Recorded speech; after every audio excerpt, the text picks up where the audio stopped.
সভাপতি, আমাদের প্রাণের নেতা, যাকে আমরা প্রচন্ড ভালোবাসি, সাথে আছেন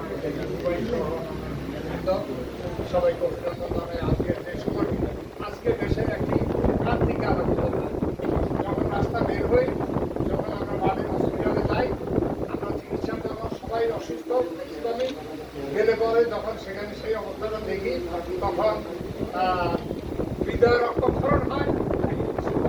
যেহেতু মানুষগুলো বিদেশের মানুষগুলো এমনিতে বদলে গেছে, যে সেখানে একটা কথা বলছে ওই দিন যে রোকেয়া হল এইভাবে মেয়েরা যদি এখন বলে আমরা রাজাকার, কিন্তু শেখ হাসিনা বলছিলেন যে তোমরা জানো না সে এই শামসুন্নাহার হল এবং রোকেয়া হলের কত মেয়েদেরকে ধর্ষণ করা হয়েছে, নির্যাতন করা হয়েছে। তো এই দুঃখ করে তিনি যে কথাটা বলছেন যে তোমরা স্লোগান দাও আমরা রাজাকার, তো সত্যি কষ্ট লাগে যখন আমরা রাস্তায় এটা শুনি। আমাদের সবাইকে ঐক্যবদ্ধ হতে হবে।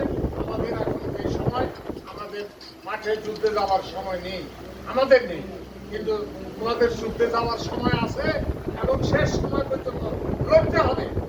আমরা হয়তো অনেক কথা আমরা বলি। আমি ওই দিন মাঠে গেছি, আমার স্ত্রীর সাথে ছিল, যখন একটা লোক একটা বাজে কথা বলছে, আমি বাধ্য হয়েছি। আবার গান যখন লাগতেছে, আমার ওয়াইফ এবার জড়ায় ধরছে, বহু লোক ব্যাপারটা কি আমি সহ্য করতে পারি নাই, কারণ এদেরকে রাস্তায় মেরে ফেলা আমার মনে হয় আমার জন্য খরচে আইন হয়ে গেছিল।